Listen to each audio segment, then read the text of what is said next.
was ever covered by anybody. If anybody photographed it, if anybody else reported it. And I've come close to finding something about it, but I've never actually seen a newspaper article about that time when I saw it. Yeah. If you can imagine, now this has happened over Russia recently. I think it was last year it happened, and it happened with lots of video. Yep. And that's also posted up on the YouTube. But this thing was coming right at me.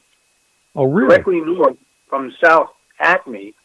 And I said, my God, this thing is going to hit and explode part of Los Angeles and blow it up. Well, the nature of meteorites is that they burn up rather quickly, even if they're very large when they start out. Yeah. So if you start out with a meteorite that's, let's say, 50 feet across, by the time it gets to the ground, it's a pebble. Sure.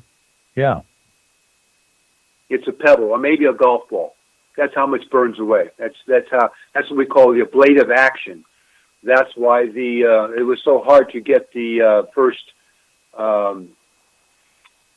shuttles to not burn up. They had to find a way to put a covering on the nose of the shuttle that would burn off in stages, because it got too hot if it didn't have something that would ablate. In other words, it would gradually heat up and disintegrate, and heat up and disintegrate, and heat up and disintegrate. So this thing came at me and scared me. And I don't scare easy. And I got scared, and I thought, damn, my days are over. This is going to be it. This is Armageddon, you know. And it lasted about a half a minute. A half a minute came down, and then it burned out. I actually saw it burn out. Interesting. Yeah, with smoke, you know, all that kind of stuff. So that, I know, was a meteorite. That was not a spaceship. You know, spaceships don't burn up. And that was a few days before the other sighting? Is that what you're saying? Either before, that's a hard one to locate in my memory. I think it was before, and that's what put me on alert a little bit, you know. Right. But either way, it was within a few days of that other sighting that I was mentioning. Well, that is quite a coincidence and synchronicity right there. You're seeing two dramatic events in a short period of time. Was this burning out meteorite or whatever, was it a daytime sighting or nighttime again? Yes, this was a daytime. This was probably 4:30 in the afternoon. I think I was working as a carpenter, and I would get home because, you know, tradesmen they're off at 3:30, and I think by that time I was home. Yeah. Wow, that is fascinating. Well, let me ask you this straight up: have you ever had any missing time episodes in your life? Missing? Oh, wow. Missing time. Well, there was something that you would probably noticed.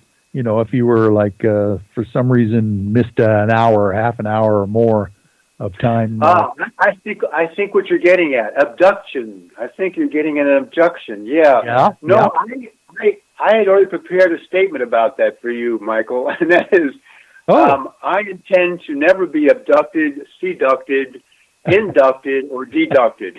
Very good. And how are you going to try to accomplish that? Have you got a plan in place? Because I know a lot of people would like to hear about it. The plan is stay alert and stay unwilling. Be willing to fight back, because aliens do want to, they do want to experiment, and they love doing experiments. It seems like it's a pastime, like we're going to the theater, you know, for us, like going to see a movie. There's been many such abduction stories, and many of them have checked out.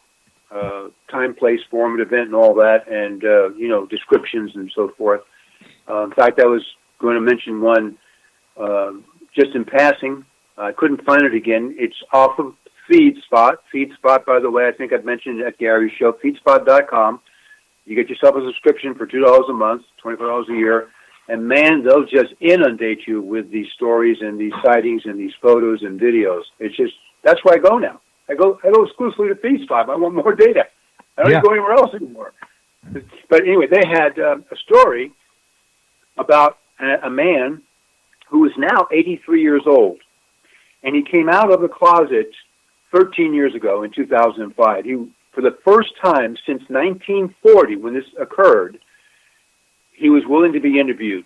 That's how long he shut up about it. And he was 5 years old, and his compatriot was 5 years old. This was during the war in England when they were getting the B-2 bombs, and people were running amok, and soldiers were everywhere.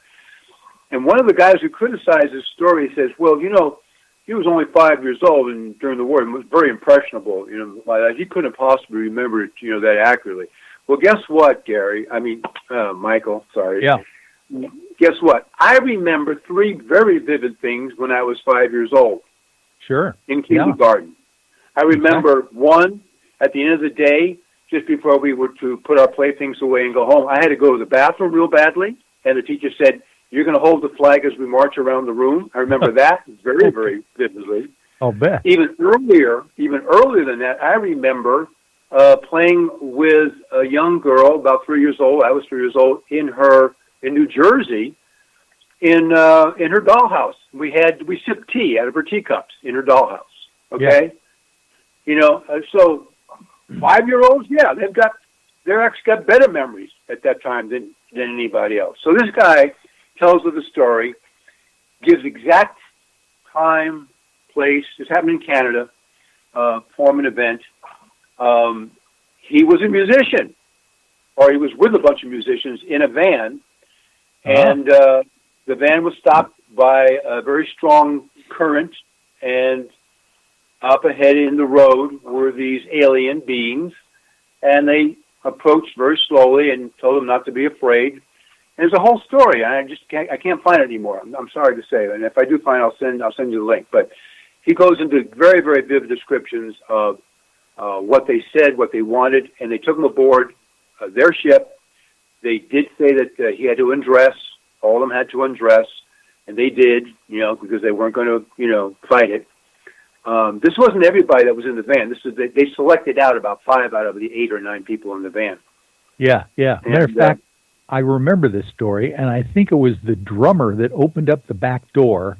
That's right. And after it was all over, and they were getting back, and they didn't want to let these beings in, but the drummer made this independent decision. Yeah, let's let him in. You know, maybe he was high on dope or something. Who knows? Idiot. So so he opened up the back door. You know, and that's how they got them out of the van, because they were scared. They knew they were aliens. They knew they didn't want to have anything to do with them. But and you know the fascinating part of that story, the beginning of that. And these guys were young guys. They were in their, I think, 20s or something at the time. You know, a nice, a basic rock band. You know, in that era. And they're in a basic van. You know, not a big bus or anything like that, or not a car, but you know, a basic delivery van kind of thing with their drums in the back, all the musicians, equipment and everything. And the fascinating story to me is that the aliens couldn't figure out how to unlock the door to get them out. That's right. For some reason, that didn't make sense to me. I'm going, interesting. They were safe inside the van while they were in there locked in. That was fascinating. Then, of course, all of a sudden, the drummer unlocks the back door. You know, so you know, obviously, you're talking some mind control there, or something going on. That's what I'm getting at. You know, I came to that conclusion too, and I just, you know, I didn't mention it with you because I just thought it would be funny to make fun of the drummer being an idiot. I know. And as a matter of fact, I think it was him or the guitar player. One of them, they didn't take all of them, like you mentioned, and he might have been the one that just was sitting there left behind or something, but. Yeah, they left him behind. Yeah. What an interesting story that was. Well, let me just finish my thought. So apparently, if you are not willing to have an experience with aliens, you won't. They want people who are slightly suggestible, slightly willing to change their attitude and, and not resist, Yeah. we'll take a look at it. You shoot an animal and you don't shoot them dead in a second, their meat's almost worthless. Yes. Almost worthless. Because they've gone into fear and then they die. And that just shoots all kinds of hormones into their bloodstream, into their meat.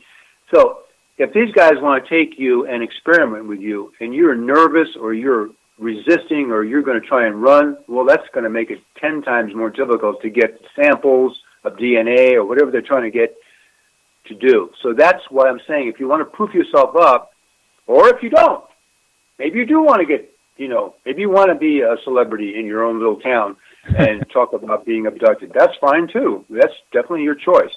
But I don't. Yes. And I won't. I've heard of there's some quite famous pastors, Christian pastors out there that teach the whole idea of resisting alien abduction. I don't know if you've seen some of those guys, but I have. Yeah. Of course, the determination and of course the faith and calling on God and those kinds of things are involved as well. But I totally understand your idea of not cooperating is probably a good thing if you don't want them to spend time with you there. Yeah. No, that's just that's my decision, and that's going to be that way for forever. Yeah. Well, fascinating stories that you've come up with. And we haven't even touched base on your ancient alien research or the Zechariah Sitchin thing as well. But oh my goodness! Oh, we got that's a whole nother show we got to do. Okay, there's 6 books that Zechariah Sitchin wrote in his lifetime, and the first one is The War of Gods and Men. So anyone out there, I don't know that they've ever been made into audiobooks. If they are, get a hold of them. That's probably the best way if you're a trucker. Yeah.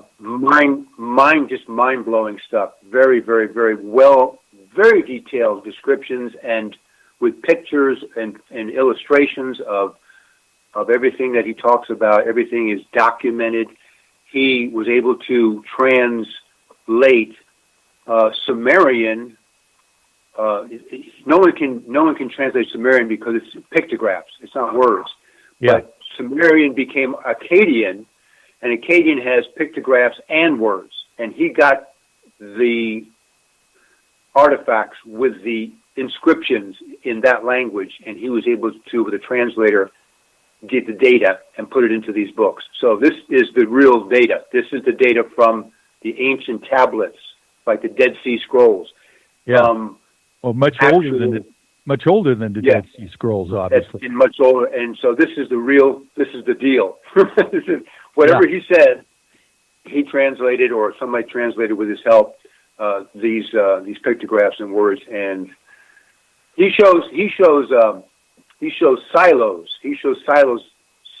Let me see, 11 that predate the flood, predate 11,000 years. Shows silos in the ground with rocket ships in that period of time that were hidden in the ground. He shows pictures of the pyramids as they were used to be beacons to guide spaceships from outer space to the Fertile Crescent, where this is where civilization began, at least recently. Right. And so forth and so on. Yeah. These obelisks, spelled Obelisk. You see these. There's one in Central Park. There's one. The Washington Monument is in the shape of an obelisk. Where does that come from?